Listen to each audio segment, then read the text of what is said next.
Hello everyone and welcome back to my channel. Today's video is all about how I started my food product business. Now, if you've been watching my channel for a while, you may be thinking, what? I didn't even know you had a food product business. And yes, I do. I recently shared it in my weekly email that goes out to you guys, and a lot of you had questions about it and we're wondering how I started it and how I turned it into a successful business. So today I will be sharing with you the steps I took to launch my small business called Bites. First of all, let me give you a quick intro on what Bites is, but if you're not interested in me or my business, that's also okay. I'll leave a timestamp on the screen right here so you can skip the intro and go right to the steps. So I started Bites about 3 years ago when I first moved back to Canada after playing volleyball professionally overseas for a few years. I didn't really know what I wanted to do, but one thing I knew is I had a bomb energy ball recipe, and it was superior to like everything else that I could find on the market. I was an athlete at the time and I needed some healthy, energizing, like quick snacks. I would make them, but sometimes I wanted to buy it, but I couldn't find anything that was as healthy or as tasty. Like I couldn't find a product that had both of those. It was either tasty, but the ingredients were questionable, or they were healthy, but they really tasted like they were healthy.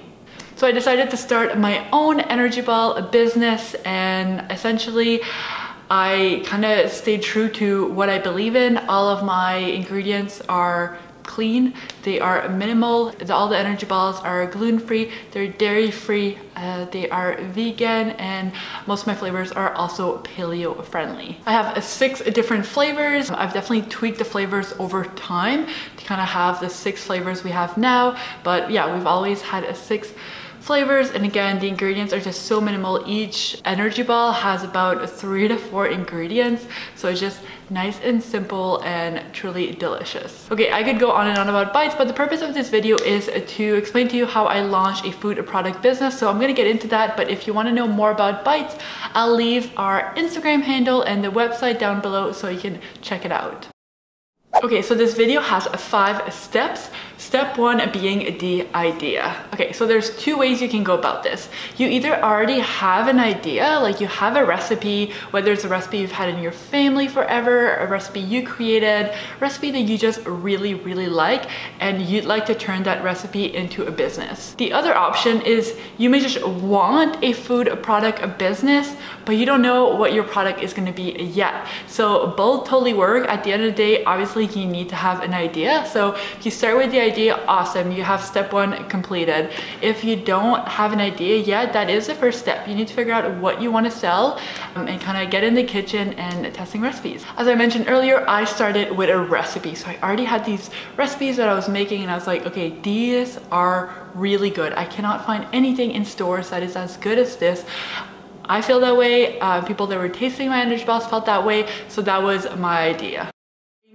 Step 2 is calculating your profit margins. Okay, so now you have an idea and you want to turn it into a business. The next step is to find out if it's viable. You may have a great idea, but what I definitely realize is, you may have an idea and you're like, wow, no one has thought of this. There may be a reason why no one has thought of that. There may be a reason why it's not on the market. So now you need to do the calculations necessary to see if this product that you're thinking of selling can actually be sold and you can make a profit. So the first thing you're gonna need to do to calculate your profit margin is figure out your recipe, but by weight. So most of us, we have recipes, but we use like cups, tablespoons, teaspoons. I know personally, my energy ball recipes I had, they were all in like cups and yeah, tablespoons, teaspoons. So I had to go ahead and measure all the ingredients. So I had the exact weight of all the ingredients that went in the recipe. Okay, now that you have your recipe in a weight, you're gonna need to price all of the ingredients. And there's 2 strategies to this.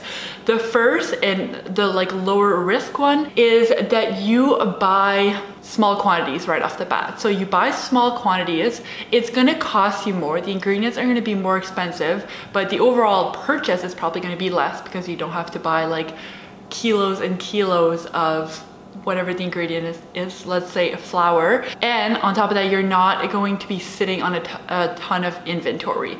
So how you do that, you honestly go to your regular grocery store. You can go to like wholesale type of grocery stores like a Costco or online. Now the alternative is that you buy in bulk. The pro of that obviously is that the cost of the ingredients is going to be lower. That means the cost of producing your product, one unit of your product, is going to be lower, but you're going to have to purchase the ingredients in a much larger amount. So make sure you have the room to store that, make sure the shelf life is going to work, and make sure you have the cash flow, you have the initial investment to purchase all of those ingredients. But again, your product will cost less to produce that way. So you kind of just have to weigh the pros and cons. Personally, I wanted to start Bites off with the lowest like risk possible, and I didn't have a ton of money to invest in it when I decided. I think I invested like $1,000 like max, and that involved way more than the ingredients. So I just went to Costco and online. I found the products that I needed to make my recipes and I priced it out. So make sure you have the exact price, whether you have to like pay tax or not,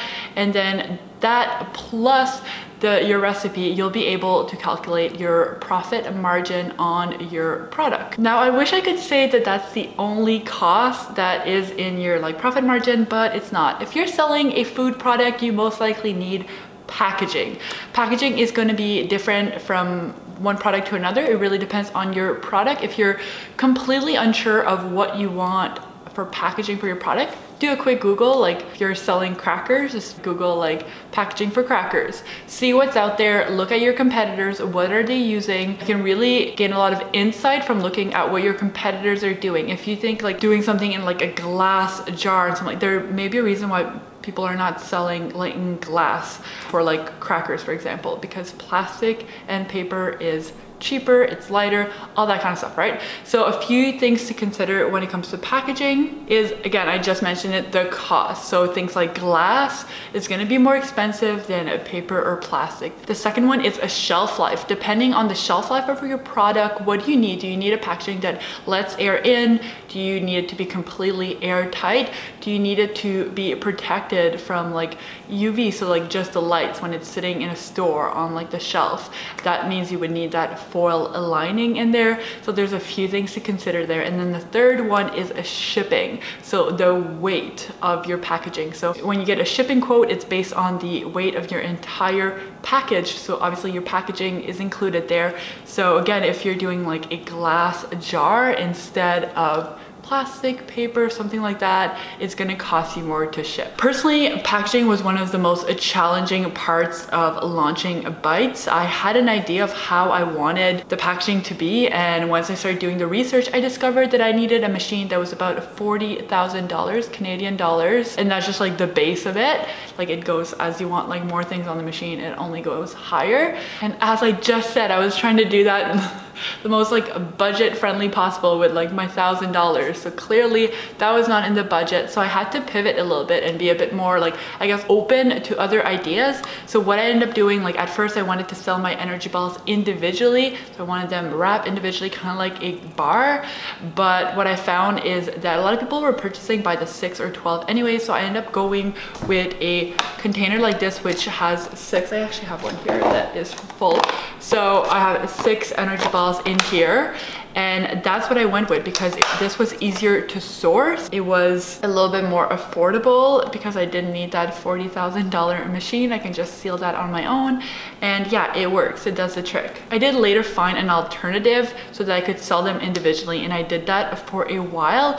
But that process was still so labor intensive, and that's something to consider if you want to scale your business. Personally, at the time, that was still taking like too much time for me, but even if I wanted to scale it, I wouldn't have had enough time, honestly, because it was so time consuming. And even if I wanted to outsource the production, like the packaging of it, then that would have costed me so much, because obviously whoever I was outsourcing that to would charge me by the time it takes to do it, and it took a lot of time. So that's another thing to be mindful of when you pick your packaging. Make sure it's kind of like easy to package up and it doesn't take too much time. And last thing regarding the cost of packaging, if you're doing some kind of like plastic container like I did, if you have any labels that need to go on it, which you will, there's labeling required when it comes to food, then make sure you add that cost in. So this one here, I get printed at a print shop because I want it to be like the perfect color, and I usually have a label that goes behind here as well. That one is a black and white, and I use a label maker for that one.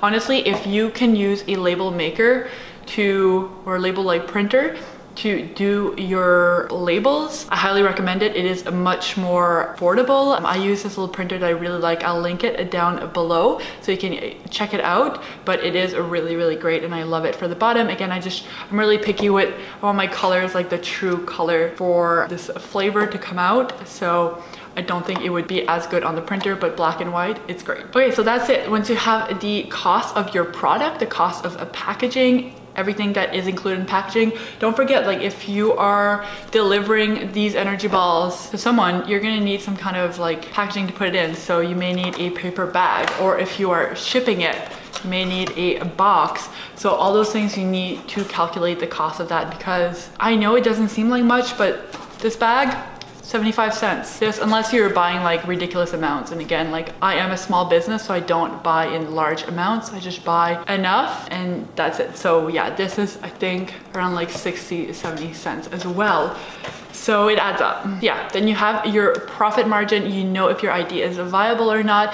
When it comes to profit margins, there is so much more to it. I can do a full video on profit margins, how to calculate them, what is a good profit margin, and how to like calculate them efficiently, like using spreadsheets and stuff, which I have already all created, so I can show you how I calculate my margins, all that. So let me know down below in the comments if you'd like me to do a full video on that.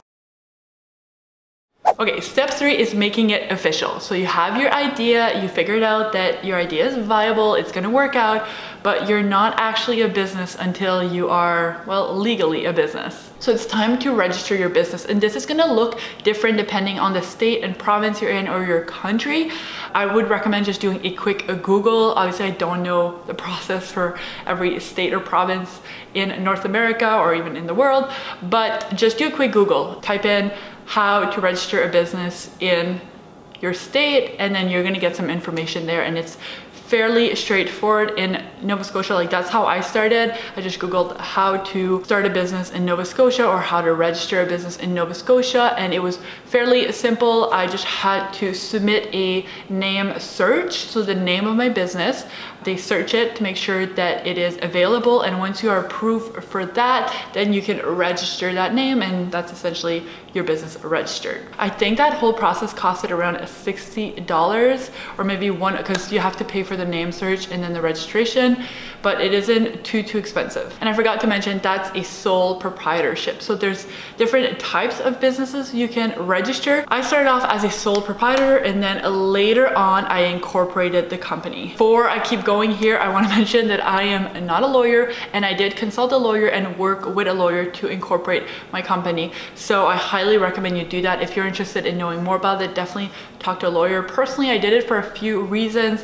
One of them is the liability. A sole proprietorship, you are the company, you are liable for everything, versus if you have a company, then the company is its own and you are just like, I guess I'm like an employee or whatever, the founder, but still.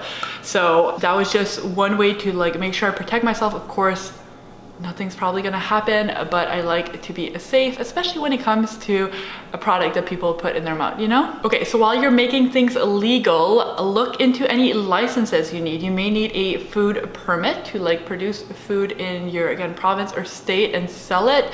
You may need some like food safety certifications. You may need a license if you're gonna go to your farmer's market. What else?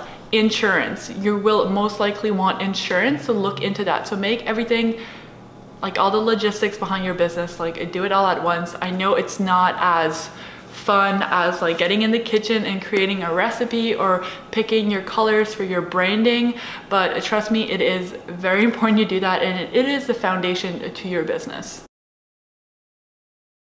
Okay, step 4 is getting your business out there. So I just mentioned branding. So it's time to tell people about your business. Like you have it, you have your product, you know that you can sell it at a competitive price.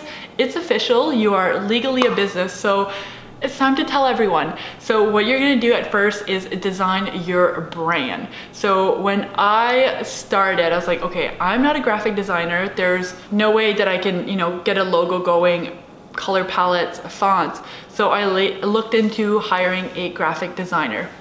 Well, a full brand design in Canada costs about $20,000. So I quickly had to figure out an alternative solution to that, and let me introduce you to Canva. Now you may already know Canva. Canva is quite popular, but I knew of it when I started Bytes, but I wasn't using it every single day, and I can tell you right now I use it all the time. So not only was I able to design my logo on it, I was able to choose my colors and my fonts, but any graphic that I need to create, I can go on there and create that. And I am so not techie, guys. It is sad, for someone that lives in this day and age, you'd think I'd be able to operate computers, and I mean I can, but barely. So yeah, the fact that I can operate Canva and really enjoy it. It is super user-friendly. So I highly recommend Canva to do your brand design. I also recommend getting the premium version because that will allow you to save files with a transparent background, and that's what you're gonna need for your logo. So I'm gonna leave a link down below. You can check Canva out. Honestly, I know you're gonna love it. It's so exciting, and you don't even have to do all the designs from scratch. They have so many templates. It's awesome. Okay, so now that you have your logo, your colors, your fonts, you need to get it out there. So social media, it is free, please use it. I personally love Instagram. That's how I grew Bytes and kind of got exposure to it. So don't just start posting anything and everything, though I recommend again, creating a few graphics on Canva, taking some nice pictures of your product, and then yeah, creating a nice feed. If you're interested more about my social media strategy and how I grew Bytes Instagram to create awareness or brand awareness, then definitely let me know in the comments down below, because social media on its own is a lot. So I can make a full video on how I manage and grew the Instagram for my food product. Okay, if you're feeling a little bit overwhelmed right now, it's normal. It took me months and months to figure out all this information, and I'm just throwing it at you right now. So please take your time to watch this video, rewatch it if you need it, or pause it, take some notes. There's a lot of information in this video. I freaking wish I had this video when I started. But yeah, take your time. It's not as overwhelming as it feels right now. It's just a lot of information coming your way. Okay, we are finally on our 5th step, and that is selling. So this is very exciting. You're finally gonna make some money. But first, you need to figure out what channels are you selling through. So are you gonna be going to the farmer's market and selling face-to-face with your customers? Or are you gonna be sold in retail? So then you need to approach retailers to get your product in stores.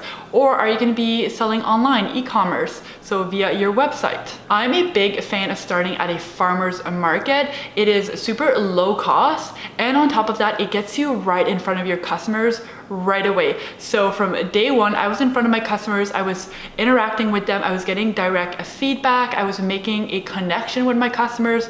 On top of that, I actually made really good friends out of being at the farmer's market as well. So I highly recommend that. It just allowed me to really understand my customers right away. On top of that, if you're struggling with packaging, you're not sure what you're gonna do, the farmer's market is gonna require probably less packaging, because you're for example, I don't have any of the packaging I showed you at the farmer's market. I have large jars, and I just take the energy balls out, place them in a little paper bag, and give it to the customer right away.